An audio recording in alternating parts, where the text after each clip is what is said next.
Hello everyone, I hope all of you doing good and studying well.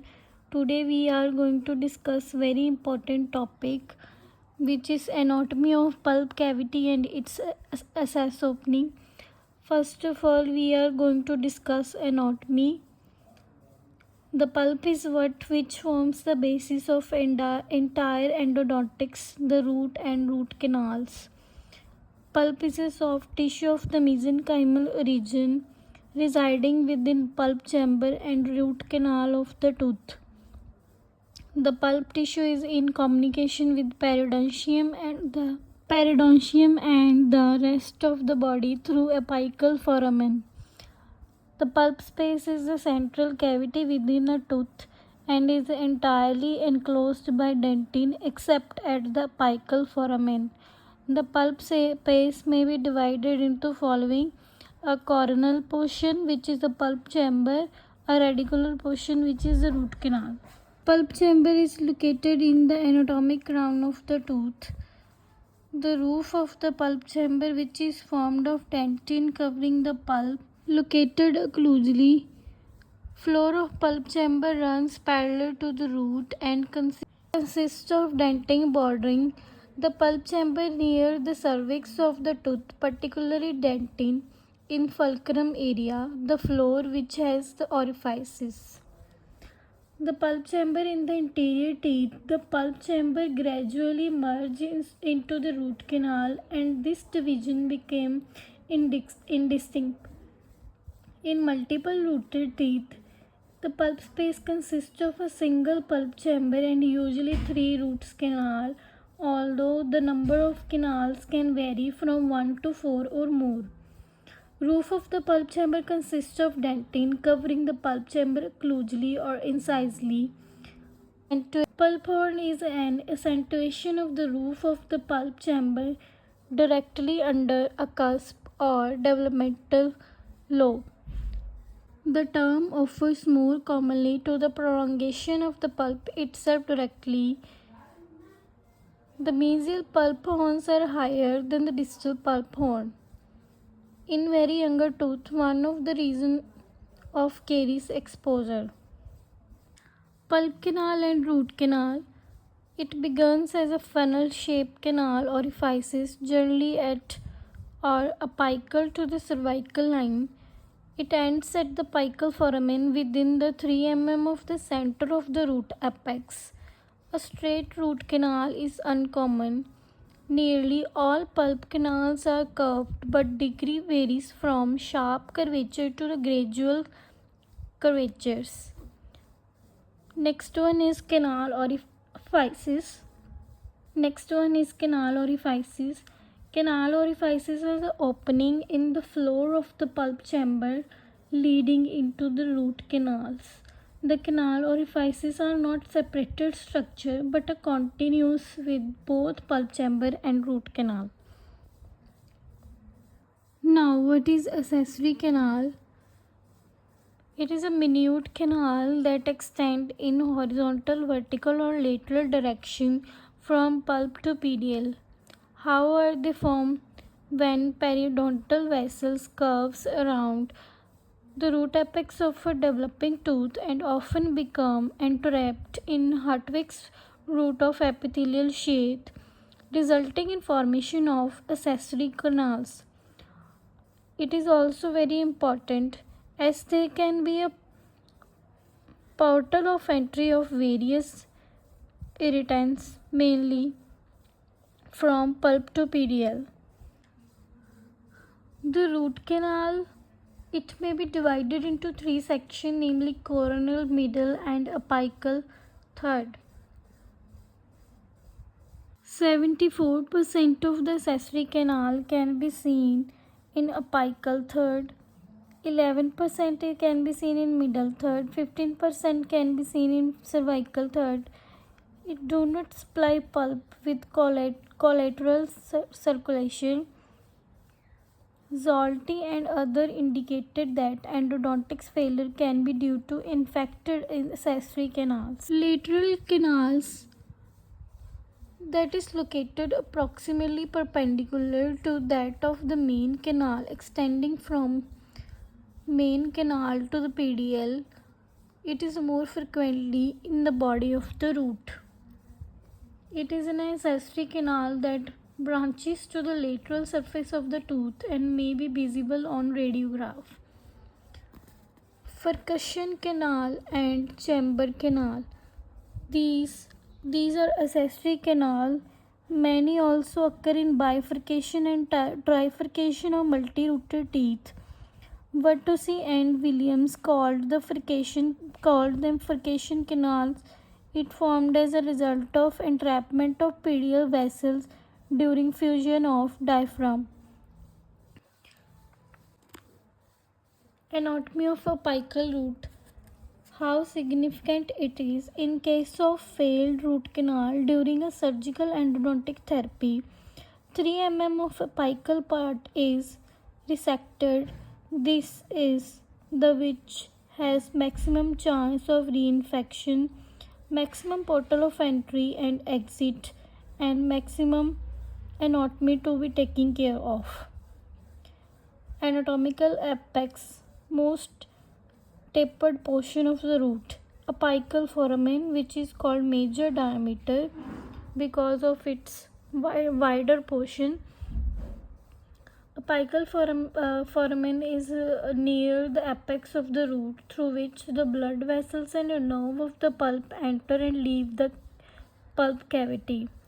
Accessory foramen are the opening of the accessory and lateral canal in the root surface. Apical foramen, which is called major diameter, it is the terminal end of the pulp space by which it communicates with periapical region. The apical foramen not normally exit at an anatomic apex, but rather it is within 0.5 to 3 mm, more marked in older population because with age there is more cementum deposition. Apical foramen coincides with apical root vertex in 70 to 46% of cases. Apical constriction, which is called minor diameter, it is the narrowest portion at the terminal end of the pulp space. It approximately 0.5 to 1.5 mm short of apical foramen. It is said to coincide with cemento-enamel junction.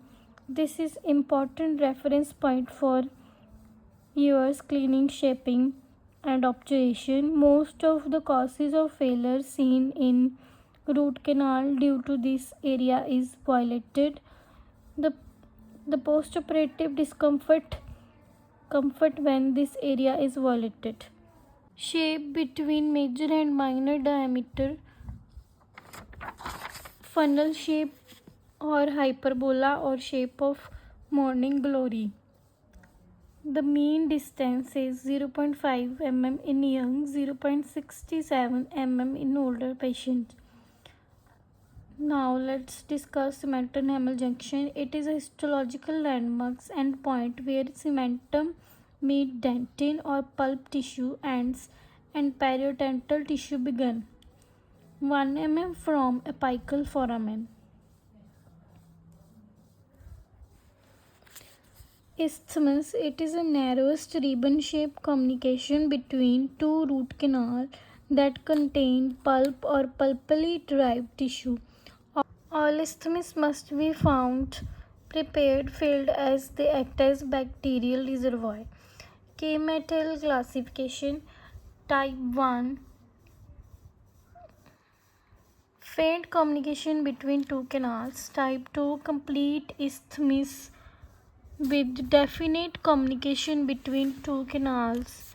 Type 3, a complete very short isthmus between two canals. Type 4, complete or incomplete isthmus between 3 or more canals. Type 5, 2 or 3 canals opening without visible connection. In 1969, Winnetel provided first clinical classification more than one canal system in single root and used mesiobuccal root of maxillary first molar as a type of specimen. Which specimen is used? Mesiobuccal root of maxillary first molar. Type 1, a single canal pulp chamber to apex. Type 2, two separated canals, then it joined. Two separated canals leaving the chamber but merging short of the canal terminus to form single canal. In type 3, beginning as a two canal, ending as a two canal. Type 4, beginning as a one canal and ending as a two canal. Vertosi classification. He has developed a system for canal anatomy classification for any tooth having broad buccolingual diameter. He said, proximity of the canal orifices to each other is indicated of whether they joined or remained separated. He said, greater than 3 mm separated in between canal orifices if less than 3 mm joined at apex. He used maxillary second premolar. In type 1, single canal extend from the pulp chamber to the apex. In type 2, two separated canal leave the pulp chamber and join short of the apex to form one canal. In type 3, one canal leaving the pulp chamber and divided into two roots. The two then merge and exit as one canal. In type 4, two separated canals extend from the pulp chamber to the apex. In type 5, one canal leave the pulp chamber and divide short of the apex into the separate distinct canal with separating apical foramen. In type 6, two separate canals leave the pulp chamber, merge into the body of the root and re-divided short of the apex to exit as two distinct canals. In type 7, one canal leave the pulp chamber, divide and then rejoin in the body of the root, finally re-divide into two distinct canals short of the apex. In type 8, three separate distinct canals extend from the pulp chamber to the root apex. It means in 1, 2 and 3 type, it end as a one canal. In type 4, 5, 6, 7, it end as a two canal. In type 8, it end as a three canal. Ahmad et al. In 2017, he takes into consideration the tooth number as well as the number of roots. How he classified? In central tooth number, one side number of the root and other side canal configuration from orifices and canal and foramen. How he classified? In center tooth number, inside number of the root, like in 4-1, one is a root and other side is a canal configuration from orifices and canal and foramen, like 1, 2, 1. In this 4 tooth number, one root and its configuration is 1, 2, 3. In 2-6 tooth number, 3 roots, mesiobuccal configuration, distobuccal 1, palatal 1. Root canal procedure should be terminates within 3 mm of the radiographic apex depending on pulpal diagnosis. For vital cases, favorable point at which terminated therapy is 2 to 3 mm short of the radiographic apex. Studies have shown that better success rate is achieved when the procedure end at or within 2 mm of the radiographic apex. When short of the 2 mm pointer or extended past the radiographic apex, the success rate declined by 20%. But in cases there is repeated RCTs, it is preferable to keep it 1 to 2 mm short of the radiographic apex. As I mentioned earlier, the most favorable prognosis is seen when all these procedures, your working length, cleaning and shaping and obturation, terminate at apical constriction. The worst prognosis was seen when apical constriction is being taken care of. Pulp are long in young person. Pulp chamber are large.